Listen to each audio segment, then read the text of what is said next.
It has been an extremely difficult week for you. It has been for us too. We are here with you. Very painful. This city is in a lot of pain. We have a nation in a state of shock, but the world is witnessing this city's resolve to be back and to be back better than ever.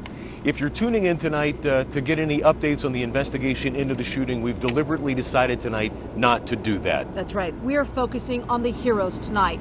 The everyday people who went above and beyond to save people they didn't even know. Tonight, we're telling the stories of those heroes as the community begins to heal. There was one bad man that night and hundreds of good people that night and thousands since then. In the middle of tragedy, heroes are born. My mother is alive because of you. Out of chaos rises hope. It was completely horrible, but it was absolutely amazing to see all the people come together. Now, as our city heals, we celebrate our heroes on 13 Action News, live at 11. And we thank you for joining us tonight. We're joining you live on the Las Vegas Strip, literally about a mile from Mandalay Bay, where it's hard to believe, but it's been 5 nights since this all happened. A lone gunman took 58 lives and changed the lives forever of countless others. And out of all of that darkness comes the light. Now, what's known as Vegas Strong. That's what Las Vegas has embodied. And it's a beautiful scene just amongst the Strip. You may have seen the 58 white crosses. They're there at the fabulous Welcome to Las Vegas sign, each one for a victim. We're seeing an outpouring of love and support here in our community, and if you haven't been by, you need to go by that growing memorial. This video just taken about an hour ago showing the number of people stopping to honor those lives lost. For a lot of locals, we know you've been looking for a place to heal, to begin that process, a place of peace. Tonight, several miles from the scene here on the Strip, a community healing garden was unveiled in downtown Las Vegas. It's a beautiful place. It features a wall of remembrance surrounded by a grove of trees and flowers, creating something beautiful out of something that began so horrifically. Las Vegas Mayor Carolyn Goodman was on hand for the ribbon-cutting ceremony tonight and addressed the community. These trees that will live on and on and on. And this garden, this healing garden for the families most particularly, but for all of us who love this and see that black mark of October 1st. We really are a strong community. And the most amazing part of that garden, every single thing here was donated by members of the community. My mother is alive because of you. One of the most heart-wrenching stories of heroism was from Paige Melanson, a Las Vegas beauty queen attending the festival. She was there with her mother and sister. That's right. Paige's mother was shot in the chest and unable to run. And then comes a complete stranger who happened to be a retired firefighter, saving her life. 13 Action News anchor Carla Wade has more tonight. Paige and Paige Melanson, seen here cheek to cheek, faces beaming, just before a barrage of gunfire at the Route 91 Harvest Festival, not knowing the bond between mother and daughter would soon be tested. She was facing the grass, and that's when I knew something was wrong. Paige and her sister Stephanie dodging gunfire themselves, and now confronted with a life or death decision as their mother's life hangs in the balance. And I just kept screaming at my mom to look at me and that it wasn't her time to go. And I remember how cold she felt. As they grappled with an agonizing decision to stay with their mother or run for cover, along came a hero. He looked at my sister and I and said, you know, if you need to go now, if you want to stay alive, you need to run. And we had to leave our mom laying there. They would later learn that hero was retired Los Angeles firefighter Don Matthews, who stayed with Rosemarie so her daughters could escape with their lives. My mother is alive because of you. 3 days later, via FaceTime, Paige, along with her father, finally got a chance to thank him. But I promised your daughters I would be there with her. Yes, And you did, and you kept your promise. Rosemarie, who was shot in the torso, now able to focus on her recovery, knowing her daughters are safe All because a hero came along. I really wanted your daughters out of there. Carla Wade, 13 Action News. We love you, Buckeyes!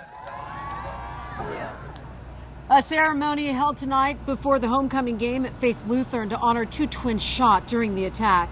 Both twins have now been released from the hospital. Gianna was shot in the leg as both ran for their lives. Natalia was not as lucky, hit in the shoulder, and parts of bullets spread to her lungs. But she was released today and said she didn't want to miss tonight's homecoming for the world. I really love these girls and this school and it's family to me, so I didn't want to miss it, even though I'm very tired and hurting, but made it out. She looks amazing. And another Faith Lutheran alumni was shot in the attack and was honored in tonight's ceremony as well. And throughout the week, we've heard so many incredible stories of people amongst all the chaos just rushing in to help and do whatever they can. Whatever they could. 13 Action News reporter Joe Bartels has the story of one man who found himself in the middle of that shooting scene, and it was all recorded on his dash cam. Dash camera rolling, it's just after 10 o'clock, and retired cop Philip Riddle was just trying to pick up his friend at the airport when he came across a gruesome scene. I see people limping across the street, people carrying people across the street. Philip was in his Jaguar convertible, 2 seats, that's it. His dash camera installed just last week, and now he was in a sea of people in need. What the hell happened? We need cars, we need cars. I'm loading right here. What the hell happened? Have you got a victim? Yeah, but we got no room for I can take a small person. A second later, his dash camera capturing a man carried in a wheelbarrow. He was loaded into Philip's front seat. He had been shot twice. My intent was to make sure this guy was conscious and that he could maintain a conversation back and forth. This old cop kept his wits, getting behind an ambulance on the way to the hospital. I'm dying. I'm at Sunrise Hospital. Hang tight, bud. We're gonna get you there. Stop, stop, stop, stop, stop, stop, stop, stop, stop, stop, stop, stop, stop, stop. I flashed my lights, honked my horn, and they allowed us to go through. Philip says his cop training kicked in and got his injured passenger to the hospital. The only thing I felt really bad about is that I didn't take my larger 4-door car and have room to take more victims to the hospital. Philip said his passenger couldn't contact his girlfriend and he didn't get his name. This veteran says he did what he had to do because it was the right thing to do. Joe Bartels, 13 Action News. Another example of the right people being in the right place at the right time. If you've had a chance to drive down the Strip anytime this week, you might have noticed something a little different. The Las Vegas Convention and Visitors Authority has been using the iconic hotel marquees along the Strip to send a special message to the world. It reads, quote, "We've been there for you during the good times. Thank you for being there for us now." And we're hearing so many stories of folks who define the word survivor, like 20-year-old Cassidy Huff, who's not only faced adversity and stared death in the face once, but now twice, Steve. First, she fought off cancer. Then she found herself in the middle of this shooting scene and told 13 Action News reporter Gina Lazara she is not done fighting yet. I'm still trying to figure out what it was meant to teach me. But if this last month taught Cassidy Huff one thing, it's that it's not her time to go. I feel very grateful. The 20-year-old was diagnosed with a rare form of bone cancer last August. She finished her last round of chemotherapy a few weeks ago. Her first scans post-chemo came back clear. I feel really good. I feel free. Cassidy's mom surprised her with tickets to the now infamous country music festival, Route 91. Overjoyed to see her having so much fun. But that quickly changed Sunday night. Oh my gosh, because I just couldn't believe it's happening. Cassidy already looked death in the face one time. How could this be happening again? She and her mom took off running. In my brain, I wanted to run so fast, but my legs just would not let me.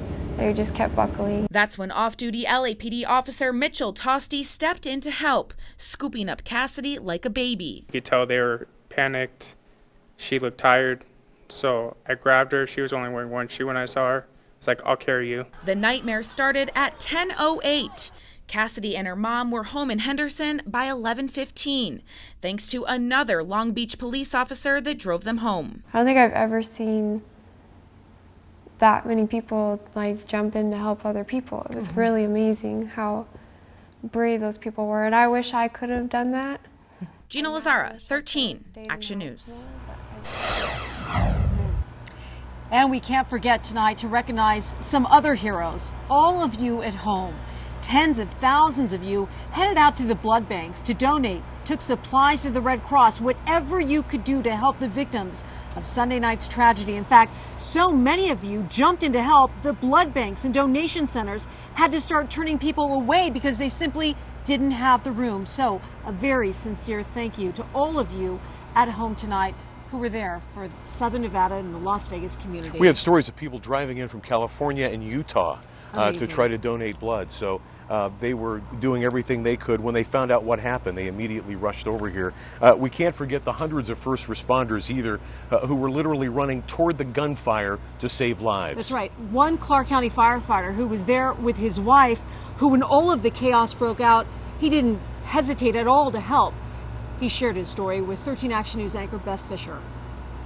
I was really trying to reassure my wife right before I left that this is going to be over soon. Metro's really good at their jobs. They're going to get this guy. You know, it won't last that long.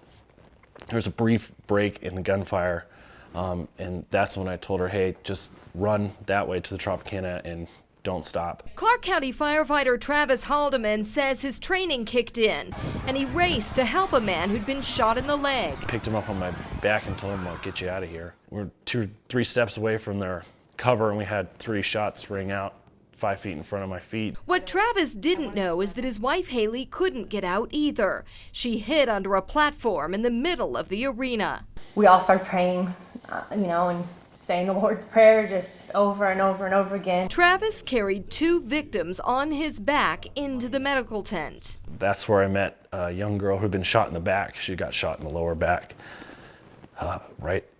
really close to her spine. And she was worried and really panicked. While Travis cared for the girl, his wife had one sobering thought. One of us has to make it home to our kids. Eventually, Haley was able to run to safety. She knew she would see her 2- and 3-year-old again, but she didn't know if she'd ever see her husband again. Travis was unable to call, heading to the hospital in the back of a truck with that young girl. She stood up for the first time today. So that was pretty incredible. That was really special. Despite what they've been through, the couple says counseling has helped. There was one bad man that night and hundreds of thousands good people that night and thousands since then. Beth Fisher reporting, and we'd like to show you something truly amazing that shows the true number of heroes out there. This is the Las Vegas Victims Fund on GoFundMe. It is $9.9 million right now and counting, and it's been, we've watched that number of donations just go up exponentially over the past 5 days since all of this happened. And it says a lot to show you that not all of the heroes were actually at the scene, but we definitely want to mention people in the hospitals, the staff at the hospitals who were taking care of people as they were being rushed into the emergency rooms. Absolutely, and also the gaming companies, Steve, they all offered, a lot of them, free rooms, and the airlines worked with people, and McCarran said if you lost your ID, you had to just go to the ticket counter, so there's been an amazing outpouring of love and support here in this community. No matter how much hurt you have inside, it's mixed with that feeling of pride. And when we come back, we will hear from the doctors and nurses who gave it their all to treat all of those injured in the attack as we continue to honor our heroes.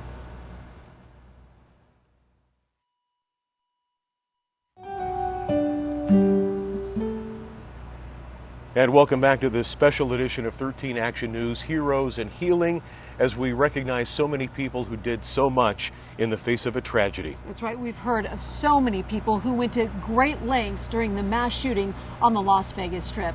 Like this person right here, 29-year-old Maureen Taylor Winston, who was attending the festival with his girlfriend when those shots began. people were getting hit, 2-3 feet away from us, and as we were running, looking back, people were falling down, and it was shooting fish in a barrel. Winston kicked into hero mode, dragging victims to safety before he found a truck with the keys inside. He commandeered the truck, loaded it up with 20 to 30 victims in 2 trips to the hospital, potentially saving several lives. And the owner of that truck did get his truck returned. We can't forget the security guard who found the shooter's location and drew his gunfire away from concert goers. He tells ABC News he is doing fine tonight. Jesus Campos had no gun when he approached Stephen Paddock's room Sunday. Paddock saw Campos coming and fired 200 rounds through the door, hitting him in the leg.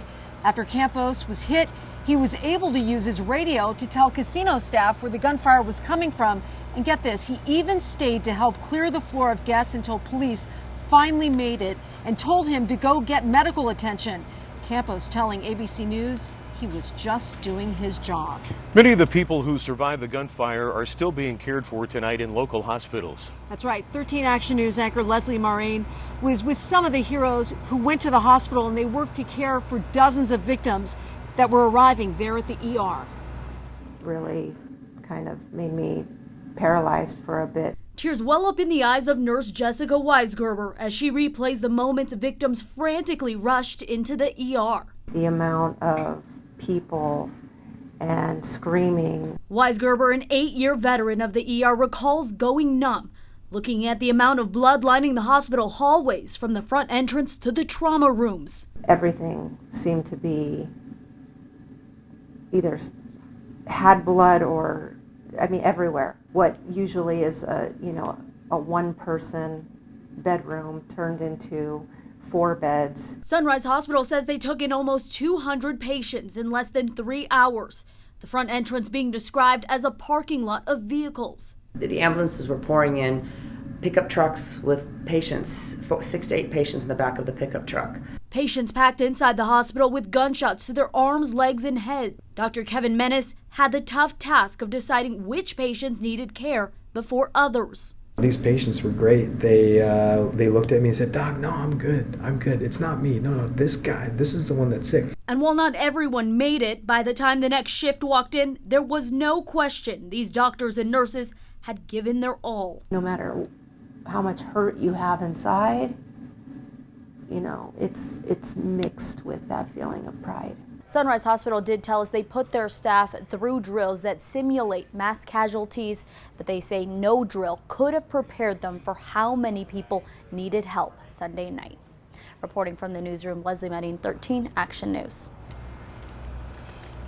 And a local family will forever be grateful tonight to complete strangers after their 5-year-old boy got separated from his mom during this shooting. As 13 Action News reporter David Schumann shows us, it took social media to bring this reunion together. All I remember is seeing my son come out of the garage door, and I dropped to my knees. He ran as hard as he could to me, and we were like one for a second. Like, he just held on to me so tight. I held on, and we just kind of interlocked and just held there, and I just held his head.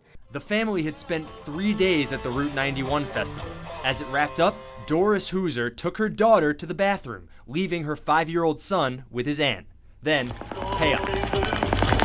I lost her, and I think sad because it was just me and my aunt. So I didn't know where my sister was, so I didn't know where to run. Lindsay Rogers saw Aiden standing alone. She says she did what anyone would have done. She helped. He was really brave and really good. He didn't cry or anything. He was, I think, just confused. Lindsay and her friends took a picture of Aiden for Facebook and let the internet do the work. It didn't take long for relatives to see. And now, this family, loving, affectionate, remains intact. I asked Doris, how do you communicate the magnitude of what happened to your children? How do you make them understand? She said that she just tries to always be open with them. She will be seeking counseling for Aiden as well as for herself. At Sunrise Hospital, David Schumann, 13 Action News. That is unbelievable. A lot of parents have had some tough conversations with their Absolutely. kids. Our 13 Action News special report, Heroes and Healing, will be right back. We hope you stay with us.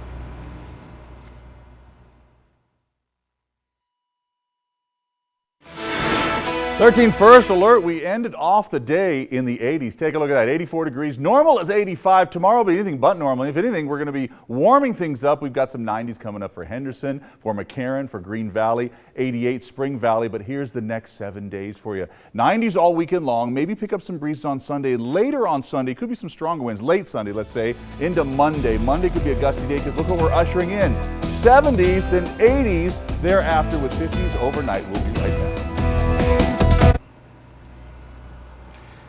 Vice President Mike Pence is due in Las Vegas tomorrow to pay his respect to the victims and honor the heroes from last Sunday night's shooting. The Vice President will take part in the mayor's Faith Initiative prayer walk. He's also scheduled to give a speech following the event. The prayer walk goes from 9 a.m. to 1 p.m. at Las Vegas City Hall. NHP tweeted out this picture today. Troopers across the valley will now have Vegas Strong decals on their patrol cars. You can see the sticker at the bottom there of your screen. We'll be right back. Please stay with us. First graders at Bonner Elementary delivered a very special tribute to honor our valley's first responders. Strength is our first responders who keep us safe. Strength is our doctors, surgeons, and nurses who came running when we needed them most. Following the tribute, the students danced to Elvis Presley's Viva Las Vegas. We'd like to thank all of you for joining us tonight as we honor the thousands of people who emerged as heroes during our city's darkest hour. And as we leave you tonight, a look at the lives lost this week.